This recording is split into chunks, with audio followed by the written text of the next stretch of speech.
A kind of palate cleanser.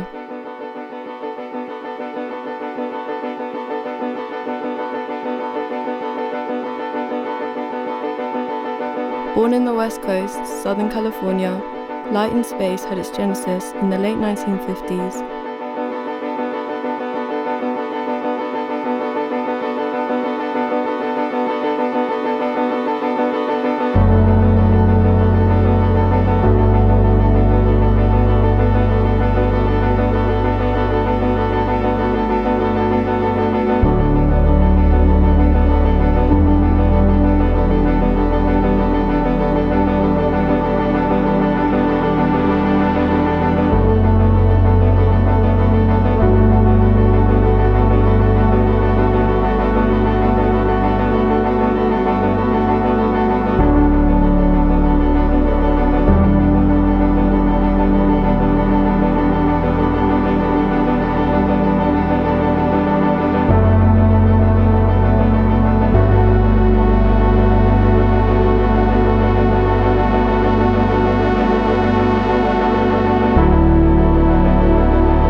The Light in Space movement is rooted in American minimalism, mainly influenced by the likes of John McLaughlin.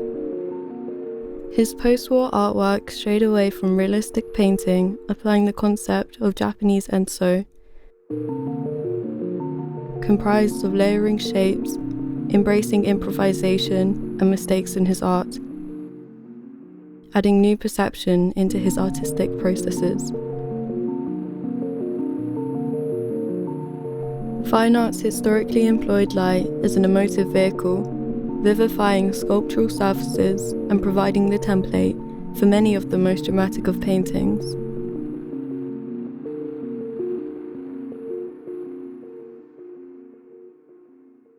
For Helen Pashkin, light is incorporated in the movement not as the emotive vehicle, but rather as the focal point itself. She refers to the Dutch masters and their use of subtle light sources and how she breaks it free of its context.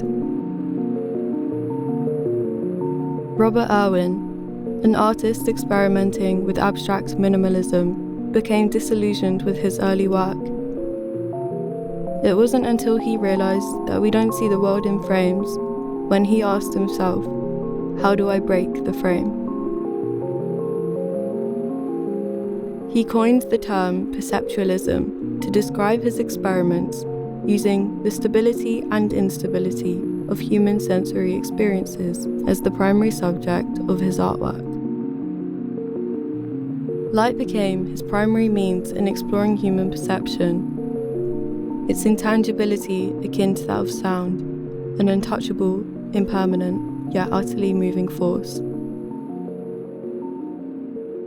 Olafur Eliasson, a prolific sculptor, later concerned with light and space, commented, "It's the combination of physically moving around them and looking at them at the time, looking at the way they instrumentalize or activate the space."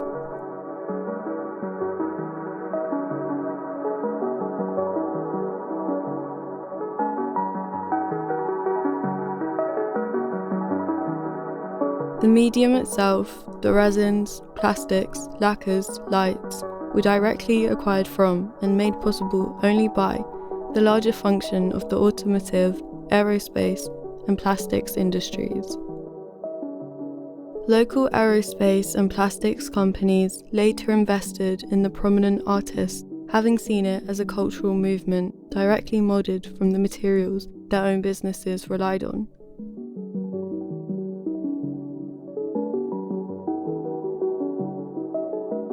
This allowed artists direct access to experimental materials that they would employ to wondrous effect. However, because of this exclusivity, the movement was criticised for its reliance on corporate relationships.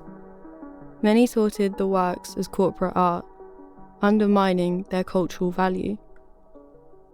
Was this just in an effort to fill the vacuum created by the ambiguity artists incorporated in their works? Later, partly in response to this thinking, artists like David Batchelor and Dan Flavin made strides in formalising the relationship between the form and material. For Flavin, he would only use commercially available functional lighting, limiting himself to a limited palette designed to illuminate commercial spaces, garages, offices, retailers, or factories.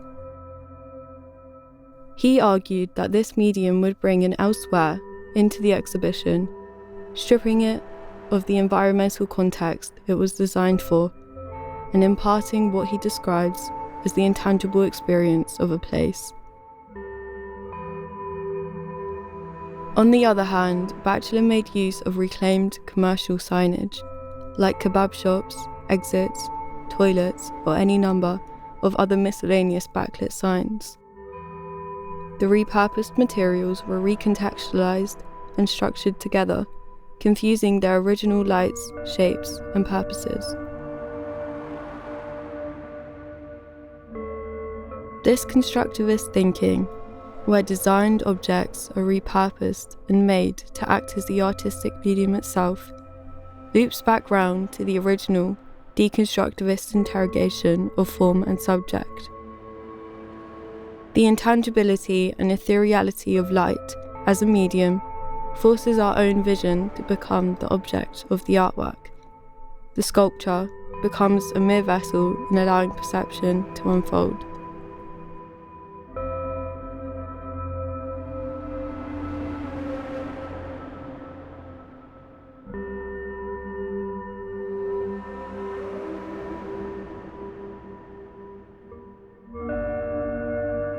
There's always someone who will mistake a bright light in a darkened space for a religious experience.